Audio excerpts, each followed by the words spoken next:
शिवसेना उभाटाच्या उपशाखा प्रमुखांचा मेळावा होतोय. मतचोरी संदर्भात आदित्य ठाकरे तिकडे काही पॉवर पॉईंट प्रेझेंटेशन करणार, जसं राहुल गांधींनी दिल्लीत पॉवर पॉईंट प्रेझेंटेशन केलं तसंच एक सादरीकरण या मेळाव्यात केलं जाणार. आम्हाला असं वाटतं की हे प्रेझेंटेशन मतचोरी संदर्भात, मतदार यादी संदर्भात जे दिल्लीत राहुल गांधी यांनी केलं होतं ते मुंबईमध्ये आदित्य ठाकरे आणि त्यांची टीम करेल. खूप महत्वाच्या गोष्टी त्याच्यामध्ये संशोधन करून आणलेले. हे प्रेझेंटेशन महाराष्ट्राच्या आणि देशाच्या निवडणूक आयोगानं काळजीपूर्वक पाहावं. राज्याचे मुख्यमंत्री देवेंद्र फडणवीस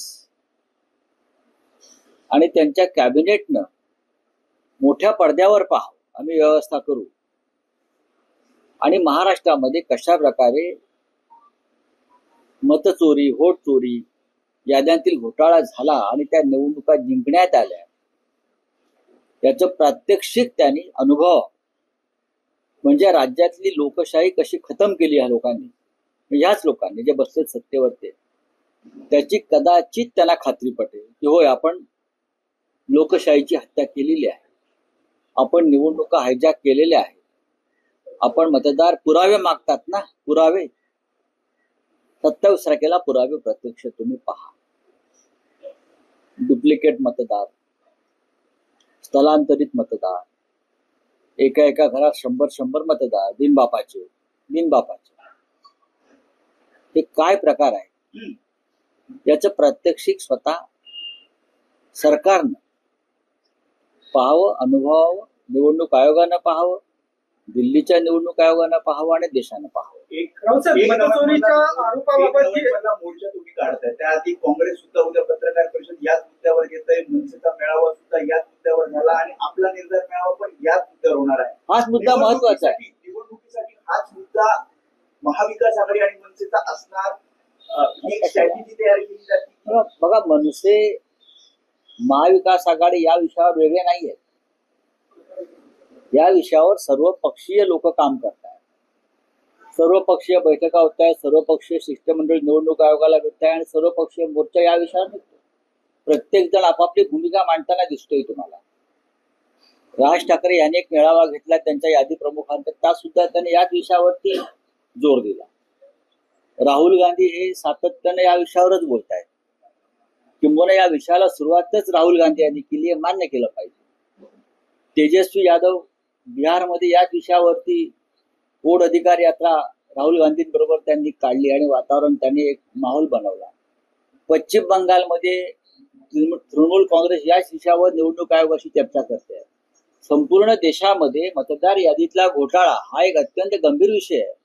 जर मतदार यादी शुद्ध आणि पवित्र नसेल तर निवडणूक कशी काय पारदर्शक होऊ शकते.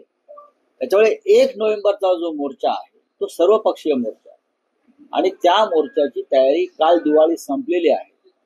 दिवाळीच्या हँगओव्हरमधून लोक बाहेर पडतील आज आणि आजपासून त्या मोर्चाच्या तयारीला आम्ही सगळे लागू.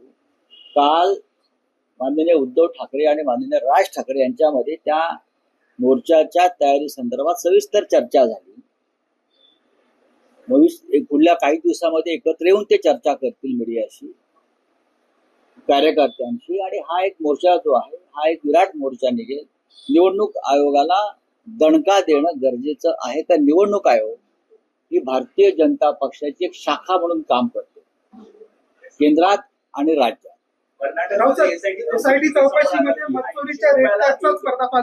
आहे की कर्नाटकमध्ये पर व्होट डिलीट 80 रुपये, फार स्वस्तात सौदा करतात. 80 रुपयामध्ये 1 व्होट डिलीट केलं जातं. अशा पद्धतीनं हजारो मतं कर्नाटकातील मतदार यादीतून वगळण्यात आले. महाराष्ट्रामध्ये सुद्धा हाच फॉर्म्युला लावला जातोय, कारण तीच एजन्सी जी कर्नाटकात काम करत होती या सगळ्या घोटाळ्यावर, तीच एजन्सी भारतीय जनता पक्ष आणि मिंदेच्या लोकांनी अशा एकूण 6 एजन्सी त्यांनी लावलेल्या. त्यांना हवी असलेली नावं मतदार यादीत टाकायची आणि जिथे आम्हाला मतदान होऊ शकेल त्या भागातली मतं गाळायची. अशासाठी शिंदे, मिंधे आणि फडणवीस म्हणजे भाजपा यांनी 6 ते 7 एजन्सीज कोट्यावधी रुपये देऊन मुंबई महाराष्ट्रात लावलेल्या आहेत. म्हणून तर ते सांगतायत ना की आमचाच महापौर होईल.